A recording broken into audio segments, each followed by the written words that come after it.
आज के इस वीडियो में हम लोग लेखक रामवृक्ष बेनीपुरी द्वारा लिखा गया बाल गोविंद भगत रेखा चित्र को देखेंगे। बाल गोविंद भगत लेखक रामवृक्ष बेनीपुरी। रामवृक्ष बेनीपुरी जी ने बाल गोविंद भगत नाम का एक रेखा चित्र लिखा है। बाल गोविंद भगत एक कहानी नहीं है, यह एक रेखा चित्र है। रेखा चित्र कहानी से थोड़ा अलग होता है। इसमें लेखक किसी व्यक्ति, वस्तु या घटना का ऐसा सजीव वर्णन करता है मानो उसका चित्र हमारी आंखों के सामने उतर आया हो।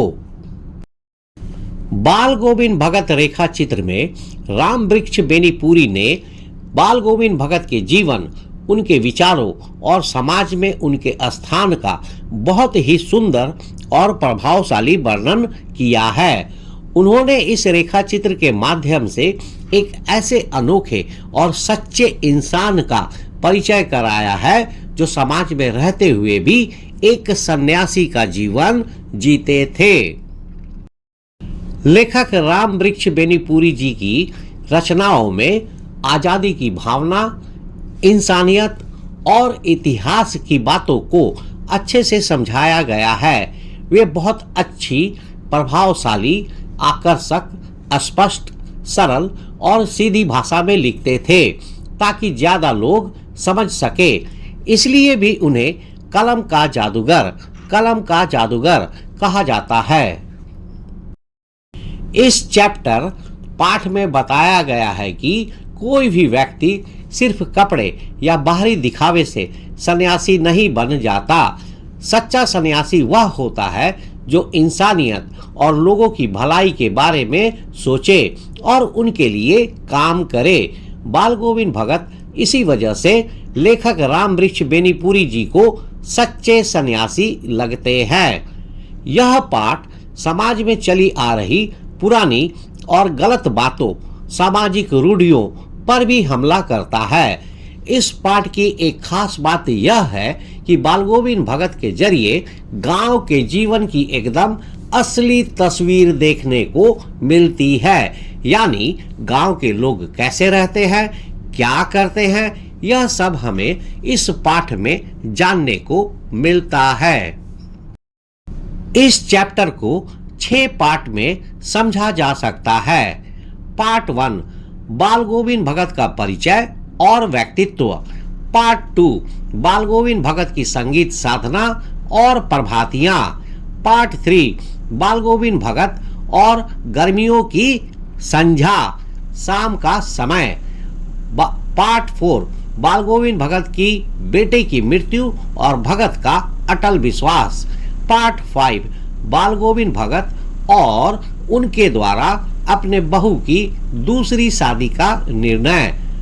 पार्ट 6 बाल गोविंद भगत की अंतिम यात्रा और मृत्यु। पार्ट 1 बाल गोविंद भगत का परिचय और व्यक्तित्व। इसमें उनके बाहरी रूप, सादगी, साधु स्वभाव और गृहस्थ जीवन का वर्णन है। बाल गोविंद भगत कपड़े से साधु नहीं थे, वे गृहस्थ थे। उनका परिवार था, बेटा, पतोहू, बेटे की पत्नी या बहू थे और थोड़ी खेती भी थी। लेकिन उनके विचार और जीवन शैली बिल्कुल साधुओं जैसी थी। लेखक रामवृक्ष बेनीपुरी जी का मानना है कि सच्चा सन्यासी वह होता है जो बाहरी वेशभूषा की बजाय मानवीय मूल्यों और सच्चाई पर चले। बाल गोविंद भगत ऐसे ही साधु थे। गृहस्थ का मतलब होता है वह व्यक्ति जो शादीशुदा हो और अपने परिवार, पत्नी, बच्चे आदि के साथ घर में रहता हो और घर गृहस्थी का काम संभालता हो। वह साधु या संत नहीं होता जो घर बार छोड़कर चला जाए। बाल गोविंद भगत मंझोले कद, ना ज्यादा लंबे ना ज्यादा छोटे के गोरे चिट्टे आदमी थे। उनकी उम्र 60 साल से ऊपर ही होगी और उनके बाल पककर सफेद हो चुके थे। वे लंबी दाढ़ी या जटाएं उलझे हुए बाल नहीं रखते थे, लेकिन उनके सफेद बाल हमेशा उनके चेहरे पर एक चमक बनाए रखते थे।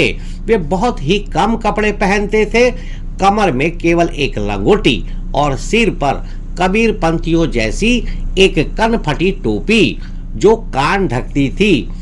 जब जाड़ा या सर्दी आता तो वे ऊपर से एक काली कमली कंबल ओढ़ लेते थे। उनके माथे पर हमेशा एक चमकता हुआ रामानंदी चंदन तिलक लगा रहता था, जो नाक के एक छोर से शुरू होकर स्त्रियों के टीके बिंदी जैसा लगता था। गले में वे तुलसी की जड़ों की एक बेढंगी टेढ़ी मेढ़ी माला पहने रहते थे। बाल गोविंद भगत का प्रतीकात्मक फोटो, सिंबॉलिक फोटो, सिर्फ समझने के लिए। क्या वे साधु थे? आपको लगेगा वे साधु थे, पर नहीं, असल में वे गृहस्थ थे। लेखक रामवृक्ष बेनीपुरी जी कहते हैं कि हमें यह नहीं सोचना चाहिए कि बाल गोविंद भगत कोई साधु थे, जैसे कि उनकी वेशभूषा से लग सकता है। वे पूरी तरह से एक गृहस्थ व्यक्ति थे, यानी वे घर परिवार के साथ रहते थे।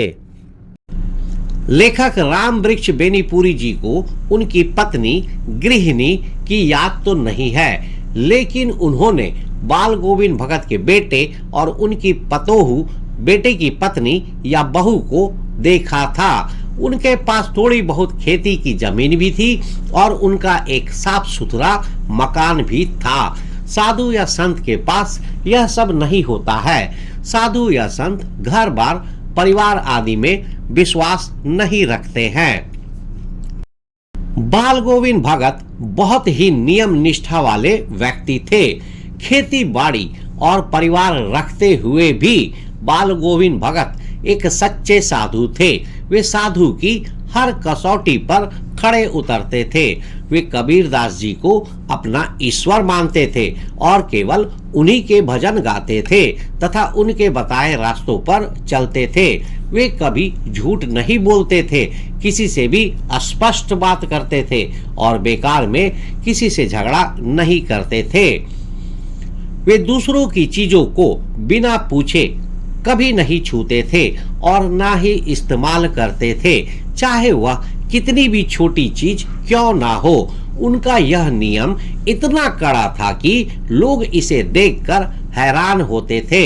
यहाँ तक कि कभी वे दूसरे के खेत में शौच यानी कि टॉयलेट के लिए भी नहीं बैठते थे। बाल गोविंद भगत कबीरदास जी को अपना साहेब, गुरु मानते थे। वे गृहस्थ होते हुए भी अपनी हर चीज को साहेब यानी कि कबीर जी की ही मानते थे। वे हमेशा कबीर के ही भजन गाते थे और उनके बताए नियमों का ही पालन करते थे। वे अपने खेत में जो कुछ भी पैदा करते थे उसे सबसे पहले अपने सिर पर लादकर साहेब के दरबार कबीरपंथी मठ में ले जाते थे। यह मठ उनके घर से लगभग 4 कोस की दूरी पर था। वहां उस उपज को भेंट के रूप में रख दिया जाता था और फिर जो कुछ भी उन्हें प्रसाद के तौर पर मिलता उसे वे घर वापस लाते और उसी से अपना गुजारा करते थे। बाल गोविंद भगत बाहर से तो आम गृहस्थ दिखते थे, पर उनके काम और विचार किसी सच्चे साधु से भी बढ़कर थे। वे एक बहुत ही नेक और नियम से चलने वाले इंसान थे। बाल गोविंद भगत ऐसे सच्चे इंसान थे जो बाहर से भले ही आम गृहस्थ दिखे, पर उनके विचार और काम किसी सच्चे साधु से भी बढ़कर थे। मल्टीपल चॉइस क्वेश्चंस, बहुविकल्पीय प्रश्न, MCQ। प्रश्न संख्या 1, बाल गोविंद भगत का कद कैसा था? बहुत लंबा, बहुत छोटा, मंझोला, मोटा? सही उत्तर मंझोला। प्रश्न संख्या 2, बाल गोविंद भगत के माथे पर किस प्रकार का तिलक शोभायमान रहता था? सैव तिलक, वैष्णव तिलक, रामानंदी चंदन, साधारण बिंदी। सही उत्तर रामानंदी चंदन।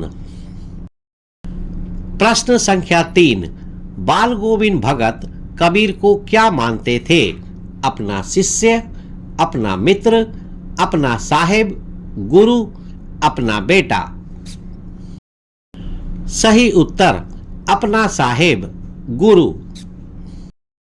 प्रश्न संख्या 4, बाल गोविंद भगत अपने खेत में जो कुछ पैदा होता था उसे पहले कहाँ ले जाते थे? स्थानीय बाजार में, अपने घर के मंदिर में, कबीरपंथी मठ में, गांव के पंडित के पास। सही उत्तर कबीरपंथी मठ में। प्रश्न संख्या 5, लेखक ने बाल गोविंद भगत को गृहस्थ होते हुए भी सच्चा साधु क्यों कहा है? क्योंकि वे कम कपड़े पहनते थे, क्योंकि वे भजन गाते थे, क्योंकि वे मानवीय मूल्यों और सच्चाई पर चलते थे तथा त्याग और लोक कल्याण की भावना रखते थे, क्योंकि वे लंबी दाढ़ी नहीं रखते थे। सही उत्तर क्योंकि वे मानवीय मूल्यों और सच्चाई पर चलते थे तथा त्याग और लोक कल्याण की भावना रखते थे। प्रश्न संख्या 6, बाल गोविंद भगत पाठ साहित्य की किस विधा के अंतर्गत आता है? कहानी, नाटक, रेखाचित्र, निबंध। सही उत्तर रेखाचित्र। तो आज के वीडियो में इतना ही। नेक्स्ट वीडियो पार्ट 2 में हम लोग देखेंगे बाल गोविंद भगत की संगीत साधना और प्रभातियां। इसमें कार्तिक से फागुन तक उनकी सुबह की दिनचर्या, नदी स्नान और सुबह के भजनों का जिक्र है। तो मिलते हैं नेक्स्ट वीडियो में, तब तक के लिए थैंक यू, धन्यवाद, जय हिंद।